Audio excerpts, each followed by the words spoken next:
Assalamualaikum warahmatullahi wabarakatuh. Bismillahirrahmanirrahim. Alhamdulillahirrabbilalamin. Allahumma sholli ala sayyidina Muhammad wassalim alaihi wa ala alihi.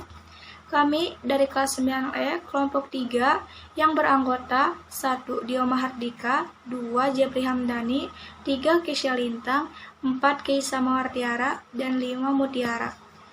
Di sini kami akan mempresentasikan materi sejarah kebudayaan Islam tentang 1. Kerajaan Demak, 2. Kerajaan Pajang, 3. Kerajaan Cirebon, 4. Kerajaan Banten, dan 5. Kerajaan Mataram Islam.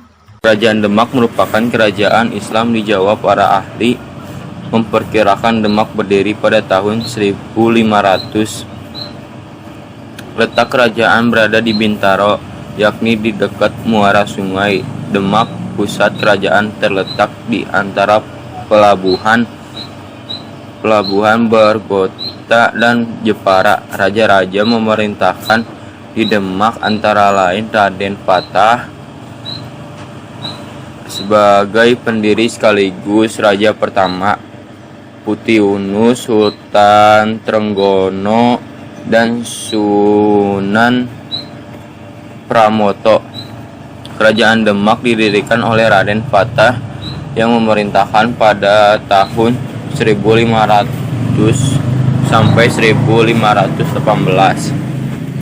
Mengangkatan Raden Fatah menjadi sultan pimpinan langsung oleh Sunan Ampel. Pada masa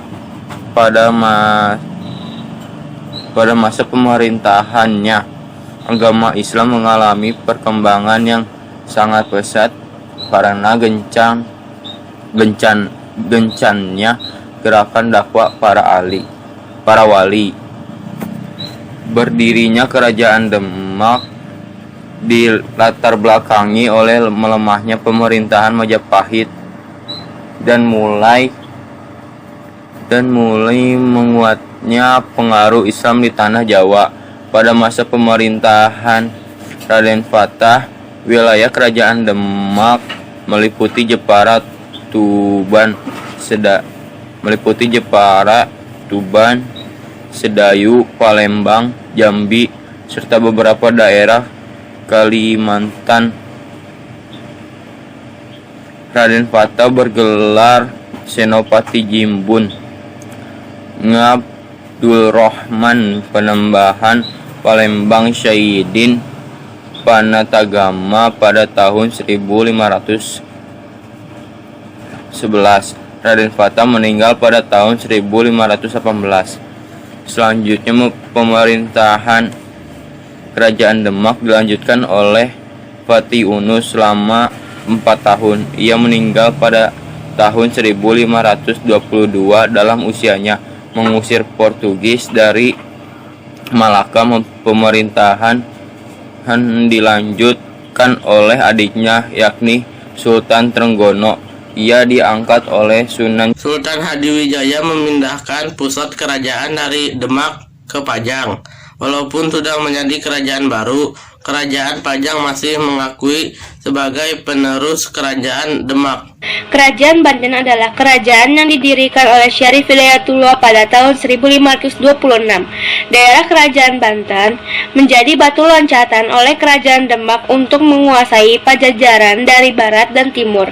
Wilayah yang meliputi kekuasaan Banten meliputi sebelah barat pantai Jawa hingga Lampung. Kerajaan Banten mencapai puncak kejayaan pada masa pemerintahan Sultan Ageng Tirtayasa. Saat itu pelabuhan Banten telah menjadi pelabuhan internasional, sehingga perekonomian Banten maju pesat. Wilayah kekuasaan meliputi sisa kerajaan Sunda yang tidak direbut oleh kerajaan Mataram, serta wilayah yang sekarang menjadi Provinsi Lampung. Sekitar tahun 1680 muncul perselisihan kerajaan Banten akibat perebutan kekuasaan dan pertentangan antara Sultan Agung dengan putranya, yaitu Sultan Haji. Perpecahan ini dimanfaatkan oleh VOC yang memberikan dukungan kepada Sultan Haji. Kerajaan Cirebon. Kerajaan Cirebon terdapat dua pendapat mengenai asal-usul nama Cirebon.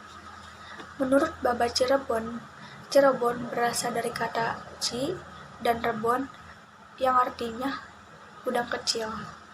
Sementara itu, versi lain dari kata Cirebon diambil dari Kitab Nagara Kertabumi menyatakan bahwa kata Cirebon adalah perkembangan dari kata Caruban yang berasal dari istilah Sarumban dengan makna pusat percampuran penduduk. Pada awal abad ke-16, Cirebon masih berada di bawah kekuasaan Pakuan Pajajaran. Pangeran Walangsungsang yang bergerak Syakwabuana ditempatkan oleh Raja Pajajaran sebagai juru labuhan di Cirebon. Syarif Hidayatullah merupakan keponakan sekaligus pengganti Pangeran Cakrabuana sebagai penguasa Cirebon. Dialah yang menjadi pendiri dinasti Raja-Raja Cirebon dan kemudian juga Banten. Kerajaan Mataram. Pendiri Kerajaan Mataram adalah Sutawijaya. Ia bergerak penambahan senopati dan memerintah pada tahun 1575 sampai dengan 1601. Penambahan senopati wafat pada tahun 1601 dan dimakamkan di Kota Gede Yogyakarta. Ia digantikan putranya yang bernama Mas Jolang 1601 sampai dengan 1613. Kemudian Raden Mas Rangsang Sultan Agung pada tahun 1613 sampai dengan 1645. Kemudian pada masa pemerintahan Sultan Agung, Kerajaan Mataram mencapai kejayaan. Pengaruh Mataram memudar setelah Sultan Agung meninggal pada tahun 1645. Selanjutnya, Kerajaan Mataram pecah menjadi dua, sebagaimana hasil perjanjian Giyanti 1755 berikut ini. Kasunanan Surakarta Hadiningrat di bawah kekuasaan Pakubuwono III dengan pusat pemerintahan di Surakarta. Kesultanan Ngayogyakarta Hadiningrat di bawah kekuasaan Pangeran Mangkubumi yang bergerak Sultan Hamengkubuwono I dengan pusat pemerintahannya di Yogyakarta. Pada tahun 1813 terjadi perpecahan lagi, sehingga Kerajaan Mataram akhirnya terpecah menjadi 4 kerajaan kecil sebagai berikut. Kesultanan Yogyakarta, Kadipaten Pakulanan, Kesultanan Surakarta, dan Kadipaten Mangkunegara. Wassalamualaikum warahmatullahi wabarakatuh. Cukup sekian presentasi dari kelompok kami. Kurang lebihnya mohon maaf. Wassalamualaikum warahmatullahi wabarakatuh.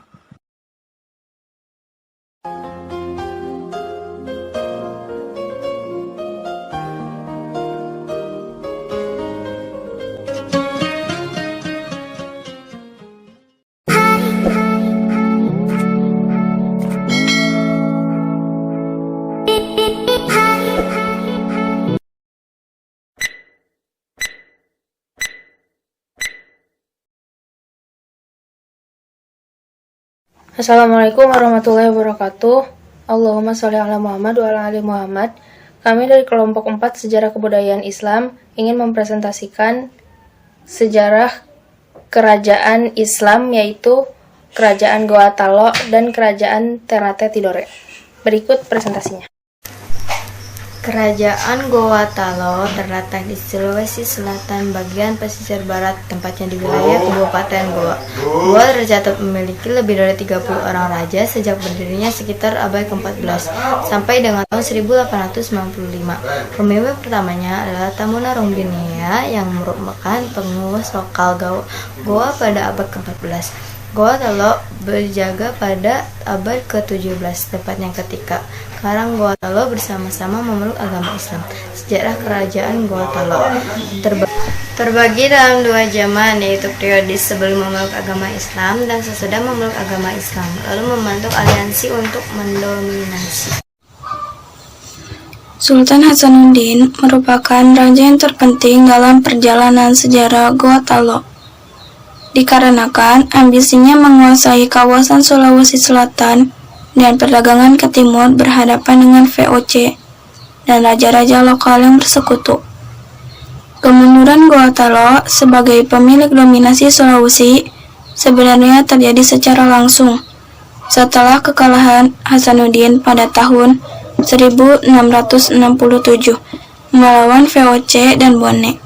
Riwayat Gorontalo berakhir ketika masa kepemimpinan Karaeng Parang Sultan Husain. Peninggalan kerajaan Gorontalo berupa Benteng Somba Opu, Batu Tumanurung, dan Rotterdam.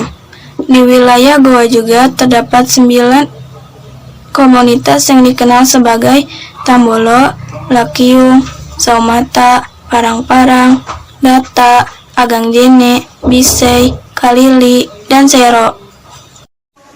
Kesultanan Ternate atau juga dikenal dengan Kerajaan Gapi adalah salah satu dari 4 kerajaan Islam di Kepulauan Maluku dan merupakan salah satu kerajaan Islam tertua di Nusantara. Didirikan oleh Baab Masyhur Malamo pada tahun 1257. Kesultanan Ternate memiliki peran penting di kawasan timur Nusantara antara abad ke-13 hingga abad ke-19. Pada masa jaya kekuasaannya membentang mencakup wilayah Maluku, Sulawesi bagian utara, timur dan tengah, bagian selatan Kepulauan Filipina, hingga sejauh Kepulauan Marshall di Pasifik. Kerajaan Ternate pada mulanya bukan kesultanan yang menganut agama Islam. Raja dan rakyatnya pun belum diketahui dengan jelas agamanya, tetapi diasumsikan memiliki kepercayaan animisme. Ternate dikenal sebagai kota penghasil rempah-rempah, sehingga penduduknya kerap berhubungan dengan pedagang dari Arab, Melayu, dan Tionghoa. Keluarga kerajaan Ternate baru secara resmi memeluk Islam pada pertengahan abad ke-15, lebih tepatnya pada masa pemerintahan marhum. Marhum adalah Raja Ternate pertama yang memeluk Islam, dan putranya yang memegang tahta selanjutnya. Zainal Abidin mulai memperlakukan hukum-hukum Islam pada abad ke-15. Para pedagang dan ulama dari Malaka dan Jawa menyebarkan Islam ke sana. Ternate mencapai puncak kejayaannya pada masa Sultan Ba'abullah, sedangkan kerajaan Tidore mencapai puncak kejayaannya pada masa Sultan Nuku. Persaingan di antara kerajaan Ternate dan Tidore adalah dalam perdagangan. Dari persaingan ini menimbulkan 2 persekutuan dagang, masing-masing menjadi pemimpin dalam persekutuan tersebut, yaitu Uli V dipimpin oleh Ternate meliputi Bacan, Seram, Obi, dan Ambon. Cukup sekian yang dapat kami sampaikan. Wabillahi taufiq wal hidayah. Wassalamualaikum warahmatullahi wabarakatuh.